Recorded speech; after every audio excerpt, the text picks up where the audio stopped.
This is Pro Football Perspective. I am Nathaniel Bradley.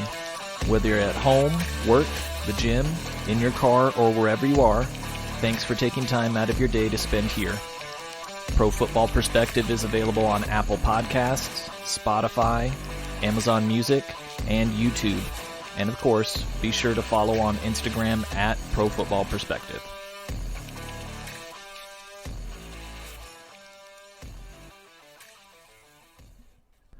What's happening? We are back at it today, concluding our defensive support series of the GOAT Group quarterbacks.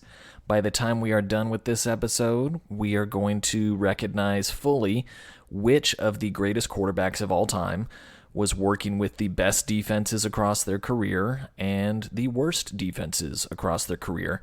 We already know who had the best defenses. We covered that on our first episode of this series, Otto Graham. And along those lines, the remainder of the list goes as follows: Terry Bradshaw, Bart Starr, Tom Brady, Joe Montana, Roger Staubach, Steve Young, Johnny Unitas, Aaron Rodgers, Brett Favre, John Elway, Kurt Warner, and Peyton Manning. That leaves three members of the GOAT group that we're going to cover today.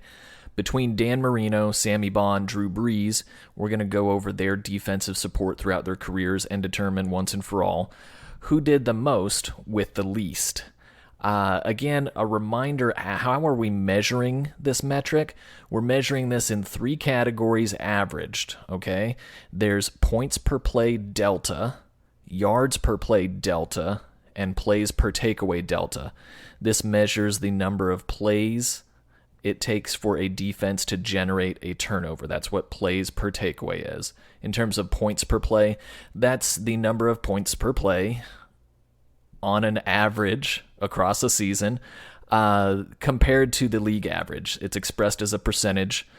Same with yards per play. That's yards per play compared to the league average any given season, expressed as a percentage. And the higher the number, the worse the defense, if that makes sense. If you're allowing more points per play, you're not as good of a defense. If you're allowing more yards per play, you're not as good of a defense. And the more plays in between takeaways, you're not as good of a defense. So lower numbers are better defenses, higher numbers are worse defenses. That is how we're measuring it. We've got the right tools to measure who has the best and worst defenses. We're not looking at this in terms of total yards allowed or total points allowed. We're not looking at it even in total takeaways. We're really looking at this the best possible way for defensive efficiency, and we're doing it in an era-adjusted or era-neutralized way about it. So we're getting the best possible results and best performance indicators of the defenses that played with these particular quarterbacks over the course of their careers. What we're doing is trying to figure out who did more with less. Like I think I mentioned on our last episode, who makes the best lemonade, because the worse the defense, the more lemons you've got to work with. So you better figure out a great lemonade, or I don't know, lemon meringue pie, some type of lemon centerpiece, lemon cake, lemon tarts, all kinds of lemons. Whatever your fancy is, you need to know how to make lemons if you have a crap defense out there. So what I'm going to do is reveal the final three members here, go over their defensive support. We'll go through some reactions here. I feel it pertinent again to remind everyone, hit the Instagram page at Pro Football Perspective. So many numbers flying around on here that it really would be helpful if you took a look at that, because it's going to be the best way to get the most out of this podcast so you can see it with your own eyes. And again, my usual disclaimer that this is only one metric. It's not the be-all, end-all. The higher on this list a quarterback lands, I don't necessarily think that makes them hands down the GOAT quarterback, but I do think it means that we should amplify their accomplishments and the way we view them as an individual player, because they were playing with less support around them. Same goes for players that were near the bottom of this particular list and how their accomplishments are viewed. Maybe we don't necessarily discount those accomplishments, but let's, pump the brakes a little bit on how awesome they are as an individual when they had such great defensive support. Okay, now let's get to it. Number 3 on this list here is Dan Marino. No surprise that Marino didn't exactly have excellent defenses throughout his career. Out of 48 possible category grades over Marino's career, the defenses on his teams allowed 20 below average grades and had 14 average grades. So 58% of the instances of evaluation were at or above league average, and just 29% of the instances of evaluation were above average.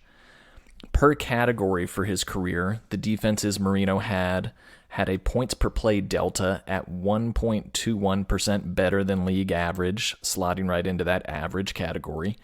The yards per play delta for Marino's defenses throughout his career was 3.38% worse than the league average, again, just fitting into that average category though.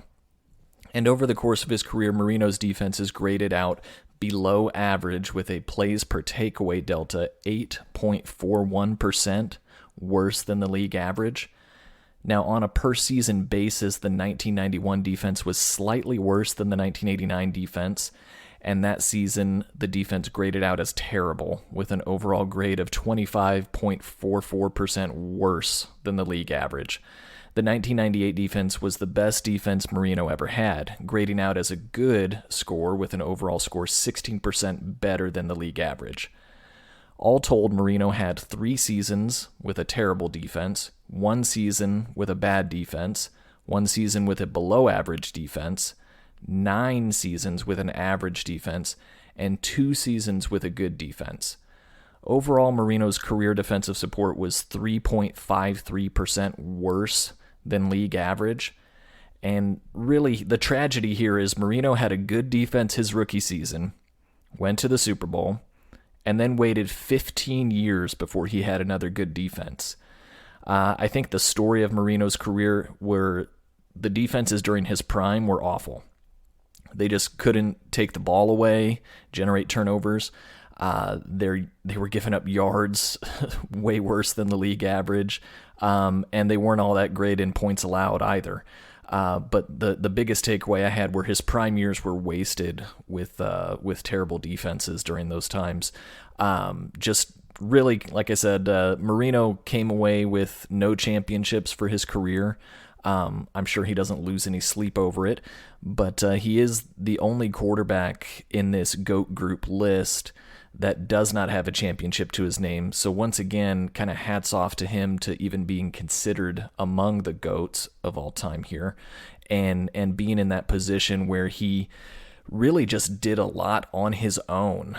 The defenses he was playing with just didn't give him a whole lot to work with, save for just a couple of seasons. Moving on to number 2 on this list, Sammy Baugh. By far, Sammy Baugh has the largest spectrum of defensive support throughout his career. He had literally every level of defensive support ranging from atrocious to elite. Out of 45 possible category grades over Baugh's career, the defenses on his teams had 17 below average grades and 13 average grades. So 62% of the instances of evaluation were at or above league average, and 33% of the instances of evaluation were above average.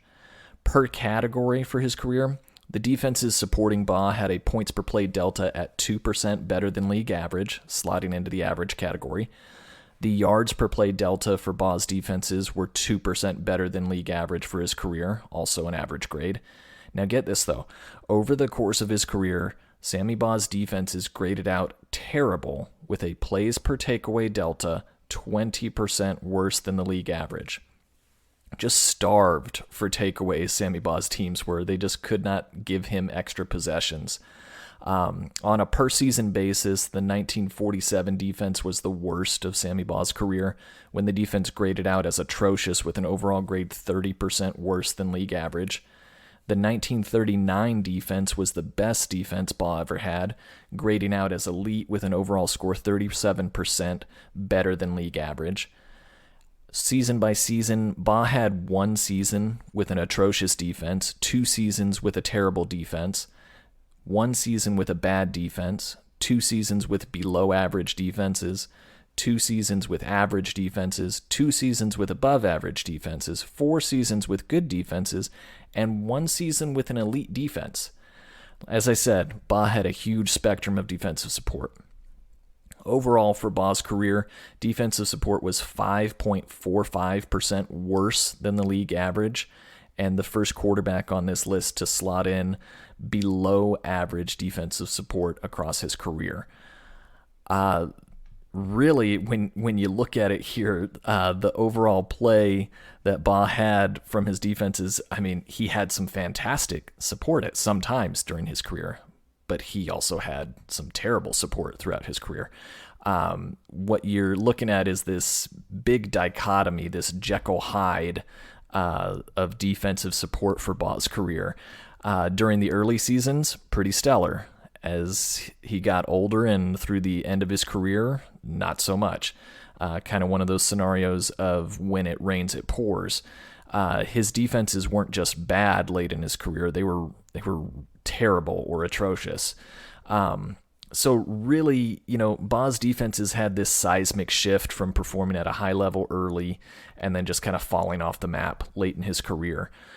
For example, the plays per takeaway delta category, Ba's defense is graded out 53% better than league average in 1937, and then 46% worse than league average in 1950. Talk about falling off a cliff. So, Ba had a mix of good and bad throughout his career. Seemingly, if you're looking at the average here, the bad far outweighed the good, though, unfortunately for him.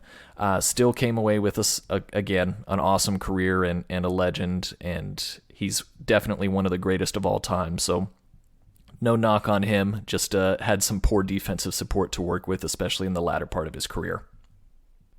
And that brings us to number 1 on the GOAT quarterback defensive support list. The quarterback with, I guess, the worst defense among these 16 guys, we're looking at Drew Brees. Of the 16 quarterbacks in this GOAT group, nobody had less defensive help throughout their career than Drew Brees. Out of 57 possible category grades over Brees' career, the defenses on his teams had 21 below average grades and 20 average grades. So 63% of the instances of evaluation were at or better than league average, but just 28% of the instances of evaluation were better than average. Per category for his career, the defenses supporting Drew Brees had a points per play delta 4% worse than league average. That slots right into that average category. The yards per play delta for Brees' defenses were 3.85% worse than the league average for his career. Again, slotting into the average category grade there. And over the course of his career, Brees' defenses had a graded out as 8% worse than league average for plays per takeaway delta. Again, another defense that just couldn't get him extra possessions, couldn't force turnovers there. On a per-season basis, the 2003 defense was the worst of Drew Brees' career when the defense graded out as terrible with an overall grade 26% worse than the league average. The 2013 defense was the best that Brees ever had, grading out as good with an overall score 16% better than league average. Brees actually had 2 seasons with terrible defenses, 7 seasons with bad defenses, 2 seasons with below average defenses, 3 seasons with average defenses, 3 seasons with above average defenses, and just 2 seasons with good defenses. Overall, Brees' career defensive support was 5.6% worse than the league average. That places him at the top of our GOAT group category in terms of defensive support. On average, over the course of their careers, Drew Brees was king of the lemonade stand, consistently making a hell of a cup of lemonade when his defense was just straight up giving him lemons time after time. Save for a handful of seasons when he had either an average or a good defense, he was just really doing what few other quarterbacks could do given the situation. So it really speaks to his ability and just individual, all-timeness, I guess if you want to call it that, to get the Saints to where they were on a season in and season out basis. So let's take a look at this as a whole. Let's recap here 16 through 1 in the GOAT group, with the number 16 quarterback having the best defenses on average and the number 1 quarterback having the worst defenses on average. Number 16, Otto Graham. 15, Terry Bradshaw. 14, Bart Starr. 13, Tom Brady. 12, Joe Montana. 11, Roger Staubach. 10, Steve Young. 9, Johnny Unitas. 8, Aaron Rodgers. 7, Brett Favre. 6, John Elway. 5, Kurt Warner. 4, Peyton Manning. 3, Marino. 2, Sammy Baugh. And number 1, Drew Brees. Now let's go ahead and get right into the reactions here and how we can use these metrics, during our day-to-day sessions where we want to be the know-it-all about a team or a player or a coach in the NFL. First and foremost, the reactions here. There are a few things that stuck out to me when I stood back and looked at the grades across all the categories over all the seasons of all 16 of these quarterbacks. One thing that jumped off the page was Otto Graham's average defensive support during his career was better than the absolute best defense Drew Brees ever had. Pretty astonishing. And that's, again, no knock on Otto Graham. That's the group he played with. But hats off to Drew Brees in that sense. Drew Brees had below average defenses or worse 11 of his 19 seasons. Now, think on this for a second. 11 of his 19 seasons, his defenses were below average. That's more below average seasons from the defense than Otto Graham, Terry Bradshaw, Bart Starr, Tom Brady, Joe Montana, Roger Staubach, Steve Young, and Johnny Unitas had combined. That's just, think about that for a second. Of all of the seasons of all of those quarterbacks, combine them all, they didn't have 11 below average defenses between all of them. And Drew Brees had 11 just in his career. So again, that really stuck out to me there. Relative to other quarterbacks in this group, Kurt Warner's defenses were remarkably ineffective, keeping the opposing team out of the end zone. The worst points per play delta by a significant margin over the second worst score from the defenses of Drew Brees. An even more inept performance, though, was shown in the defenses Sammy Baugh played with in terms of plays per takeaway. The worst score in the GOAT group, a massive 12% margin between his defense's performance and the second worst in that category, again, Drew Brees. Drew Brees had the worst yards per play defenses of the GOAT group, just a tad worse than the defenses of Dan Marino. So which quarterback's defensive support surprised me? First and foremost, Otto Graham and Sammy Baugh will continue to surprise me simply because of my lack of pre-established knowledge of their careers and just the limited availability of video documentation and comparison points for their competition and highlights, you name it. There's just not enough out there for me to really have a real good preconceived idea of how they're going to score in any given metric. I did kind of assume, I figured Bradshaw, Starr, Brady, and Staubach would have had some of the better defenses, and I assumed that Brees, Marino, Manning, and Warner would have had some of the worst defenses in this group. I think Unitas and Elway landing mid-pack fits, I guess, roughly where we might rank their defenses if we didn't have the numbers in front of us and just had to go by our gut amongst this group of quarterbacks at least. I didn't think Montana and Young had as good a defensive support as they did. I guess, again, that's just reputation of the San Francisco 49ers and those teams being led by the quarterbacks and Jerry Rice and the West Coast offense, all the focus being there.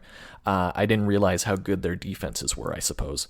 And I was surprised. I thought Favre and Rodgers both had worse defenses than the way it actually shook out. I just, I guess, reputation there. Again, I kind of assumed they were one-man shows. And, depending on who you're comparing them to, it may appear that way. But amongst this group, they kind of landed in the middle, and that surprised me also. Now, I've mentioned before that I think there would be a strong discount on the team success metric, and that is coming soon. It's not the next metric, but it is coming soon. And when we get to it, based on the results of this defensive support, I think I'm going to be right on that. Here's another big chasm to think about, okay? GOAT Group quarterbacks, there's 16 of them, okay? I've said it, a dozen times. There's 16 quarterbacks. Their defensive support. The number 16 through number 9, okay? So the 8 best defenses of this group of 16 compared to the 8 worst defenses of this group of 16. So split it right down the middle. Number 16 through 9 had the great defenses. Number 8 through number 1, not so much. So number 16 through 9, 33 championships. 33 championships. The remaining 8 quarterbacks have 10 championships. Pretty staggering, really. The great quarterbacks with the better defenses are flat out going to win more, and it has nothing to do with the individual player. It's just great circumstance. It's just the way it is. If you could go further here, okay? Of the GOAT Group quarterbacks, the players with the top 4 defenses have 23 championships. The remaining 12 quarterbacks on this list, these are all-time greats, okay? The remaining 12 quarterbacks, they have 20 combined championships. Okay, so you've got 4 guys with 23 titles, and then the remaining 12 have 20. I mean, that's pretty crazy, especially when you think about the fact that it's an undisputable fact, right? That all 16 of these guys are great quarterbacks. They're all all-time legends. There's no debating that. Okay, you may think one is better than the other, and so on and so forth, and you might have a different list. You're not going to convince anybody that these 16 aren't some of the all-time greats. Yet, the ones that had the better defenses seem to pile up the rings. Weird, right? Head scratcher, right? Okay, I'll get off my soapbox there, but that's pretty sobering to those that think somehow the quarterback influenced how well the defense played, especially considering the methodology here to measure points per play delta, yards per play delta, and plays per takeaway delta. They're isolated to the point where you really got to do some Simone Biles level of mental gymnastics just to think that the quarterback can influence the performance of the defense in this way. So just something to chew on, something to think about there. Now, shifting gears, how can you use these metrics or apply them to your favorite or most hated players, teams, or coaches in the NFL? Well, number one, don't pay much attention to your coworker that says their team's defense is awesome because they allow the fewest yards. Total yards is silly. It's useless, almost useless. I mean, you got to use it to formulate the right statistic, I guess. But even if you take it to the next level, looking at yards per play or even better, yards per play delta, I'm not sure yards is just a great measuring stick for defense compared to points or turnovers. Don't get me wrong, I'm not saying we should stop measuring how many yards a defense gives up. I just think that measuring points and turnovers are better indicators of how much impact a defense is having on the outcome of a game.